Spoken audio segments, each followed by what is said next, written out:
We are on 2 Kings chapter 7. Then Elias said, Hear ye the word of the Lord. Thus saith the Lord, Tomorrow about this time shall a measure of fine flour be sold for a shekel, and 2 measures of barley for a shekel, in the gates of Samaria. Now, I want to point out, in Revelations, there's also something about how much food will cost.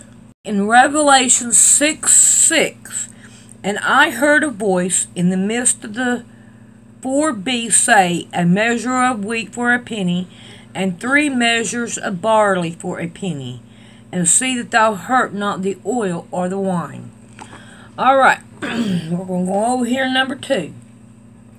Then the Lord, on these hands, the king learned to answer the man of God, and said, Behold, if the Lord would make windows in heaven, might this thing be?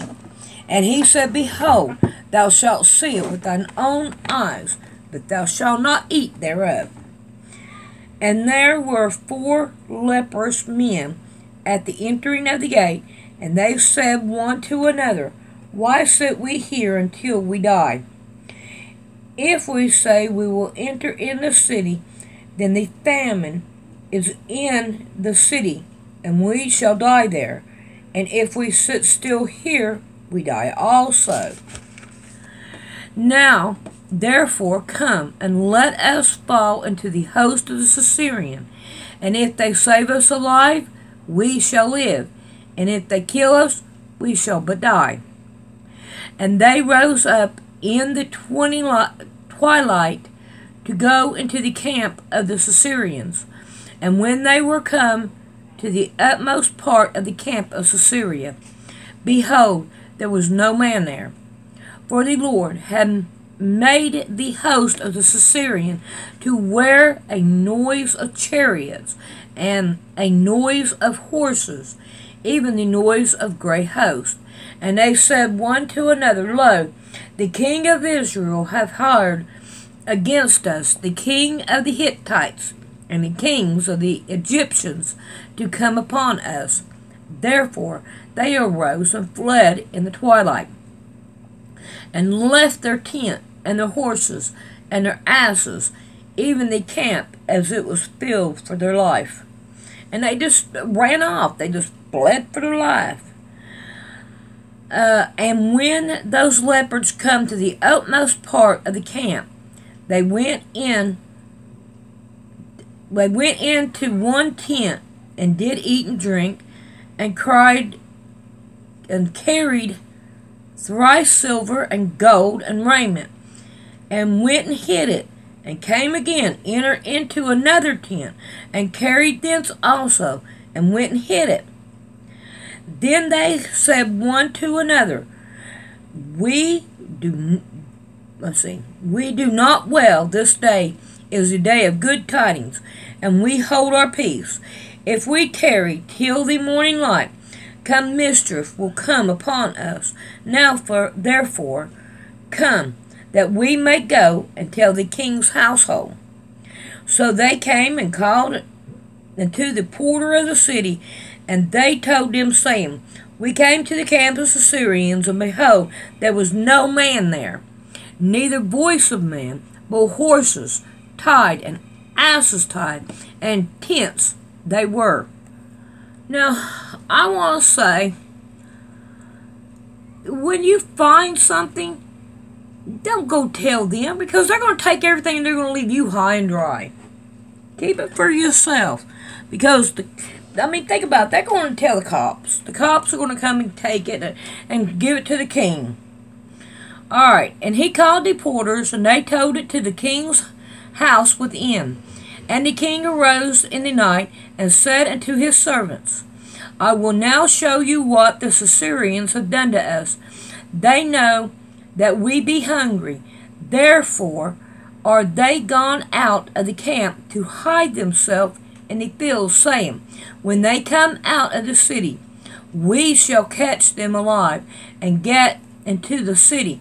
Maybe they took it out there and they hid it, and then they went and told. Maybe I'm reading it wrong. But one of his servants answered and said, Let some take, I pray thee, 5 of the horses that remain, which are left in the city, and behold, they are as all the multitude of Israel that are left in it. Behold, I say, they are even as all the multitude of the Israelites that are consumed. And let us send and see. They took therefore 2 chariot horses, and the king sent after the host of Sisera, saying, Go and see. And they went after them into Jordan. And lo, all the way was full of garments and vessels, which the Syrian has cast away in their haste. And the messengers returned and told the king. And the people went out and spoiled the tents of the Syrian.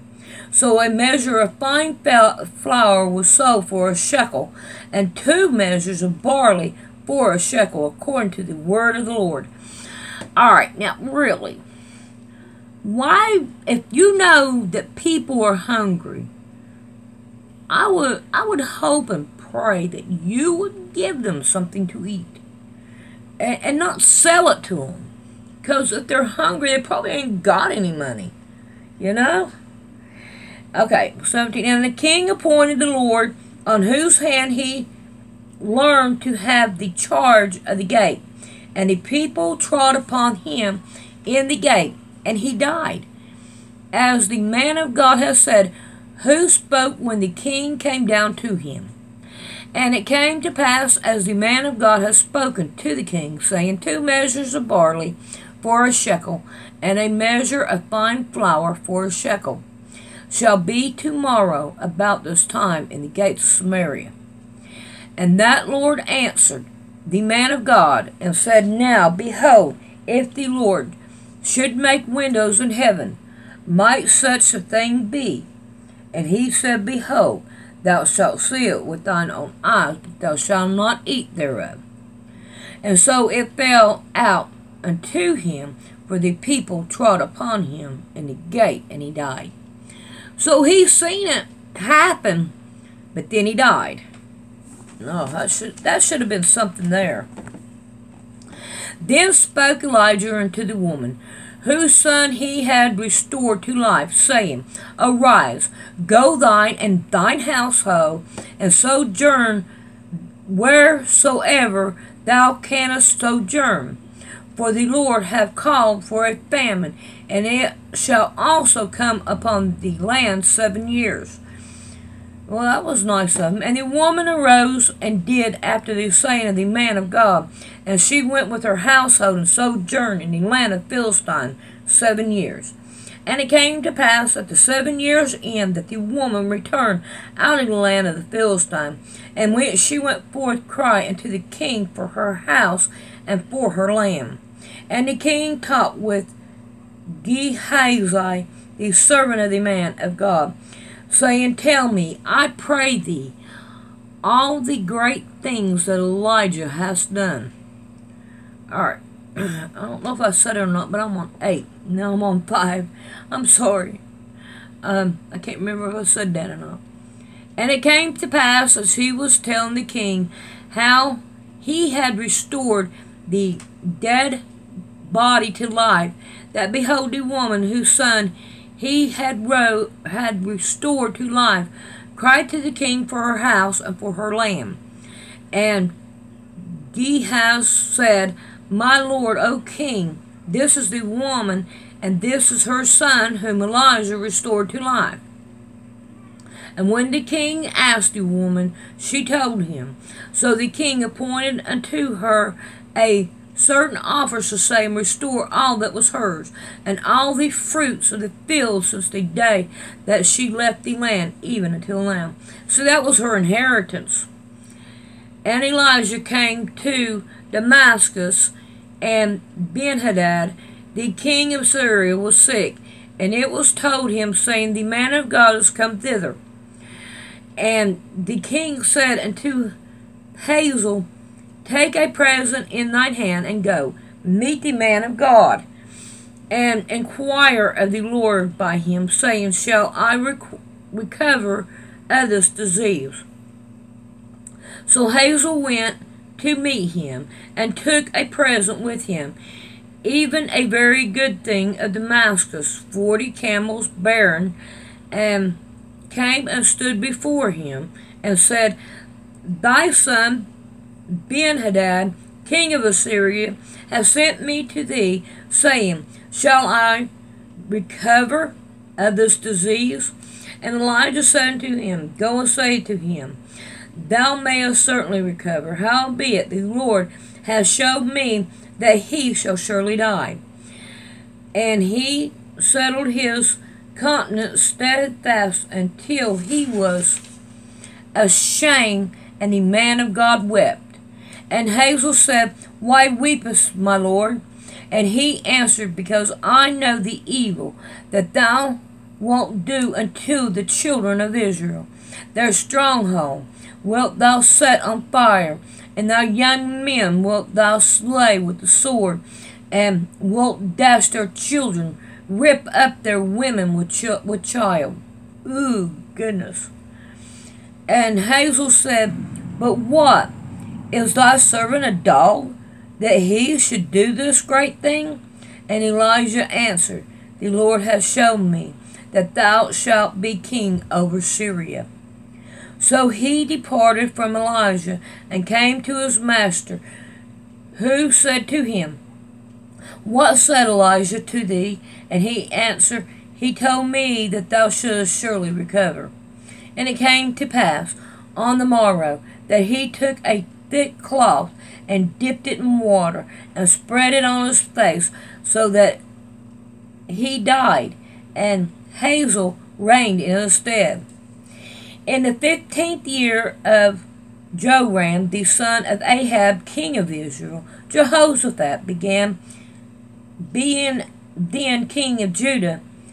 Jehoram, the son of Jehoshaphat, king of Judah, began to reign. 32 years old was he when he began to reign, and he reigned 8 years in Jerusalem. And he walked in the way of the king of Israel, as did the house of Ahab, for the daughters of Ahab was his wife.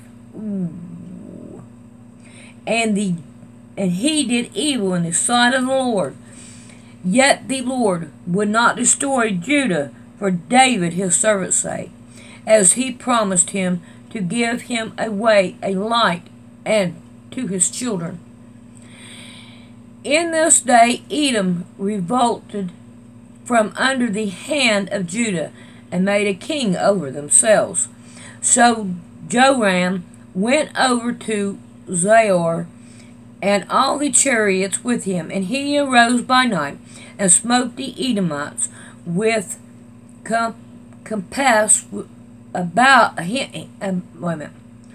Edomites which compassed him about, and the captains of the chariots and the people fled into their camp. Yet Edom revolted from under the hand of Judah unto this day. Then Libnah revolted at the same time. And the rest of the acts of Joram, and all that he did, are they not written in the book of the Chronicles of the kings of Judah? And Joram slept with his father, and was buried with his father in the city of David. And Ahaziah his son reigned in his stead. And in the 20th year of Joram the son of Ahab king of Israel did Ahaziah the son of Joram king of Judah begin to reign. 22 years old was Ahaz when he began to reign, and he reigned 1 year in Jerusalem. And his mother's name was Athaliah, the daughter of Omri, king of Israel. And he walked in the way of the house of Ahab, and did evil in the sight of the Lord, as did the house of Ahab, for he was the son in-law of the house of Ahab. And he went with Joram the son of Ahab to the war against Hazael king of Syria and Ramoth Gilead, and the Syrians wounded Joram. And king of Joram went back to be healed in Jezreel of the wound which the Syrian had given him at Ramoth, when he fought against Hazael king of Syria. And Ahaziah the son of Jehoram, king of Judah, went down to see Joram the son of Ahab in Jezreel because he was sick. Alright, we're on chapter number 9. We will work on it tomorrow. I think it's working out pretty good. 2 chapters a night. Hugs and kisses.